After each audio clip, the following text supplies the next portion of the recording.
Good morning. My goodness, it's good to be back here at home in Rogersville. I look across this room and I see many folks that have had a major role in me standing here today. And so I want to say thank you very much. I began back in 2015. I got appointed by the county commission. That's how I got my start in state government. And I saw some of you commissioners here this morning. I'm just going to do this anyway. If you're the county commissioner that served with me that last year, would you stand up? I'm going to recognize you because, quite frankly, you gave me my start, and I want to say personally, thank you. Charlie Thacker, there you are. Thank you guys very much for what you do.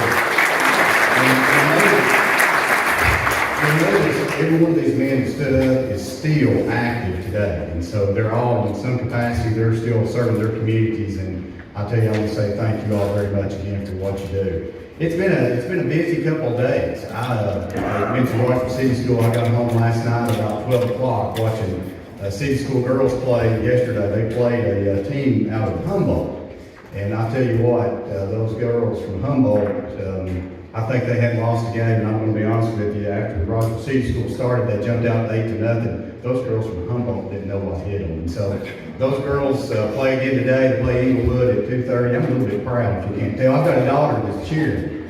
So I've been down there, and I even thought about if I get finished here early enough, I may drive back down. May not make that, but they've certainly done a good job. And our chairman of the school board, Reed Mann, of course, he plays a huge role in what's going on at Rogersville City School. And so I do want to say thank you, Reed, for the many, many years of service that you've given, not only to Rogersville City School, but to our community as a whole. So thank you. So we jumped right in the middle of things down in Nashville. The governor gave his state of the state on Monday, and I think this is the earliest in my committee that we actually started receiving bills. And as a matter of fact, we're still hearing the budget being rolled out. So we actually said, let's pump the brakes on some of the bills that came up in my committee this week. So, and Scotty's committee as well there in Budgets Up. We said, let's hold up and let's at least hear what's actually in this budget. Sorry, Congress lady, we read our bills. I know you all, they don't give you all time.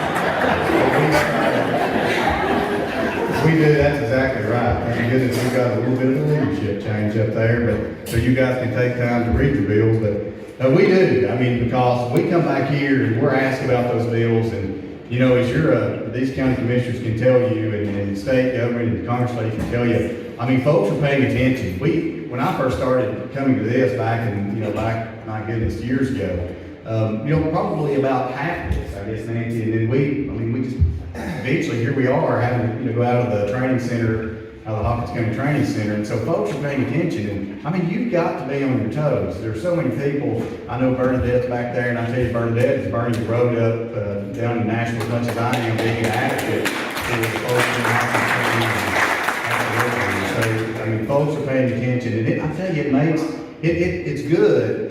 Me personally, these gentlemen up here and ladies can tell you, I want to be held accountable for my vote. I want to be held accountable for the folks that I'm representing. So I do want to say thank you, and to all of you all who reach out, and I can go around the room and tell you something that we have worked on over the past 8 years that I've been there. And so I want to say thank you all again for being involved. That's what it's going to take to continue to make our community survive and thrive. And so I do want to say continue that. So we got the budget, and again, it's a $55.6 billion budget, and I hope everybody's comfortable. I'm going to go through it line item by line item this morning.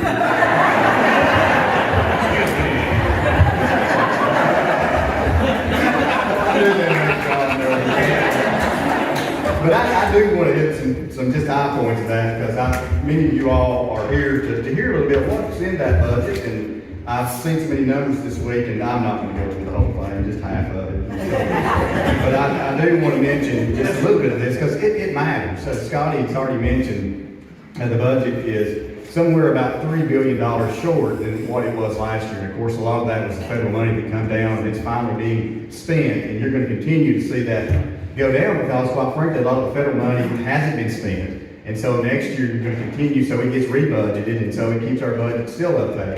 But you're going to continue to see our budget go back down, hopefully to where it was somewhere around, pre-pandemic. But this is amazing. When we left in March, that budget that we passed was somewhere around $44 billion when we left in March of 2000.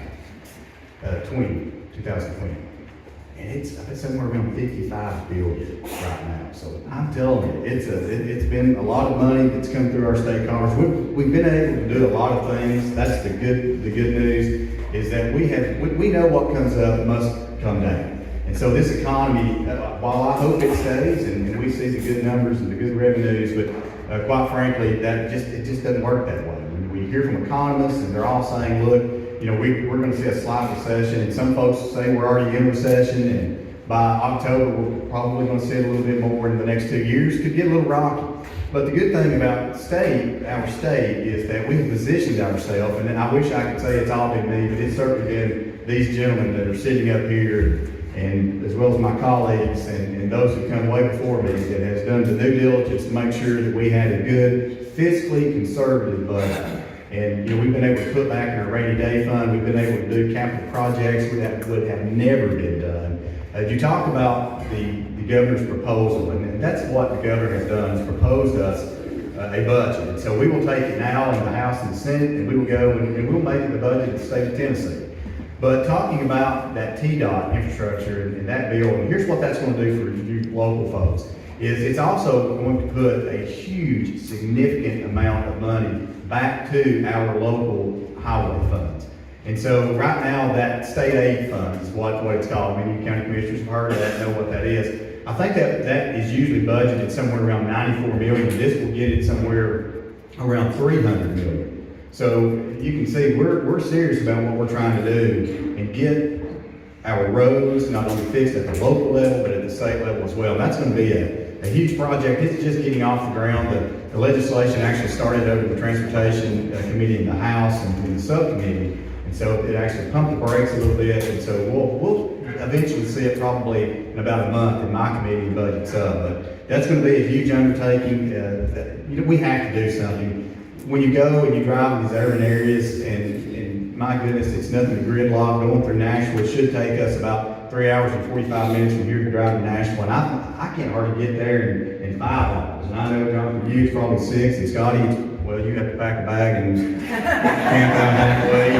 So you can't get there from out the city. But there's certainly a problem, but there's also a problem here in Hawkins County. So we're going to make sure that those roads are being funded as well. And the state's doing its part to take charge and leading as we do the road projects. And so and again, I tried to I think about who's going to be here, and this is a little bit for everybody. Again, the budget's going to be $55.6 billion, $29.9 billion from state appropriations, $18.8 billion from federal funds, and about $4.7 billion from other departmental revenues, $2 billion from higher education, student tuition and fees.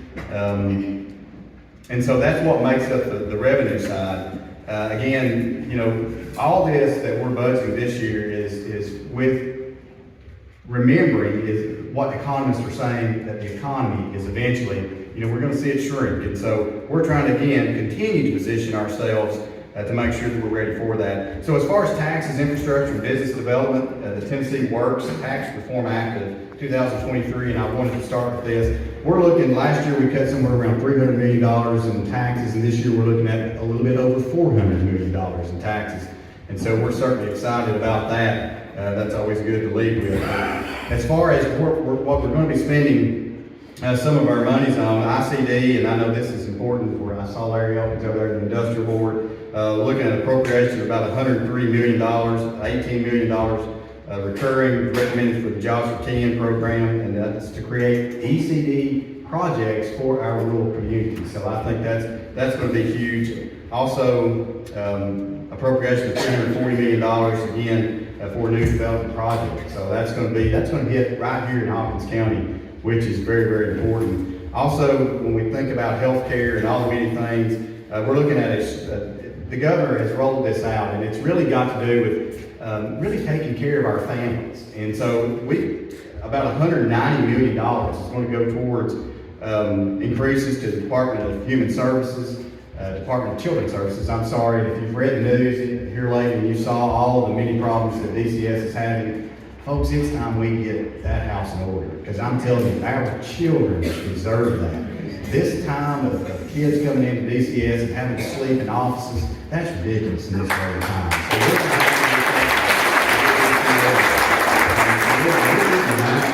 DCS workers here in Hawkins County, working in the school system. I work with those folks a lot. There's not a group that works harder to try to make sure that our kids are taken care of. But it's trickled downhill. It's time to get the leadership in order. We're on the second commissioner in 3 years, and so it's time that we make sure that that money is well spent and it hits right where it needs to be, and that's to help families, to make sure these children are located in homes, and make sure that our adoption laws in Tennessee, went a long way to change a lot of our adoption laws, but we've got to do better. We've got to, folks that are more than qualified to have these kids, and they've been vetted. There's no sense to drag these home for years and years.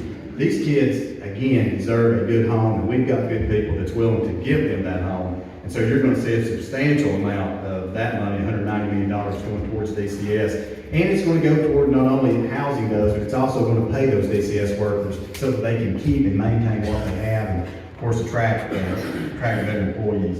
And public safety, I wish the sheriff was here this morning because there's lots of things going on there. TDI, we're looking at 25 new forensics services positions there. More state troopers. We're looking at somewhere around 100 state troopers we're trying to add across our state to keep folks safe as they're out on the highways. Also, investments in education. We're going to be putting right out about, and of course John will speak more on this, certainly proud about education, what we've done over the past couple of years, and the influx of money that we put in there to try to bring salaries up, because teachers are important.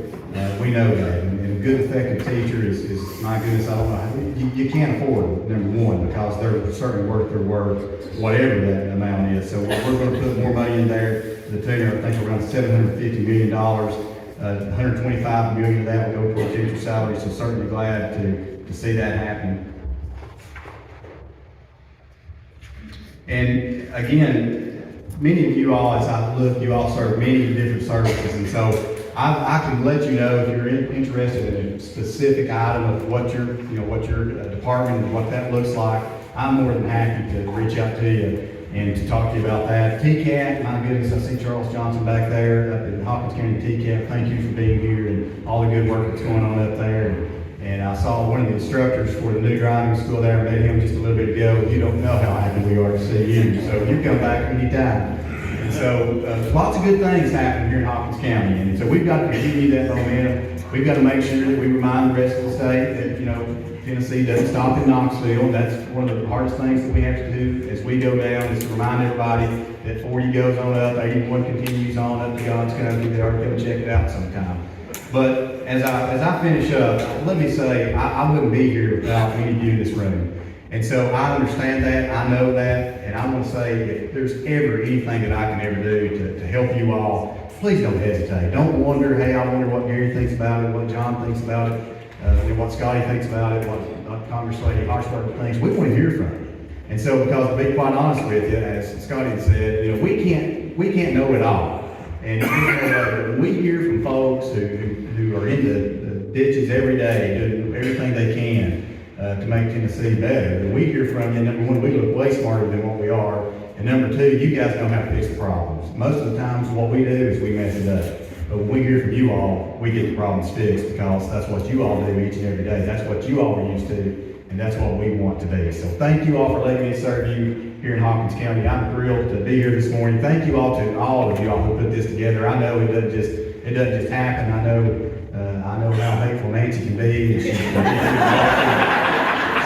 you haven't patted Maddie on the back, she walked out and do that. I always like to aggravate Nancy. I always say, Nancy is partly to blame why I'm here. I went very naive to Hawkins leadership back in 2004, and I was just trying to get out of work for the day, and I ended up, next thing I know, I became a county commissioner, and then it was on my way to where I am today. So I want to say thank you, Nancy, especially for not only putting this on, for what you've done for me throughout my many years now. That makes me old. I'm not going to say what that means. But thank you all again. Thank you for being here. I know you could be anywhere else.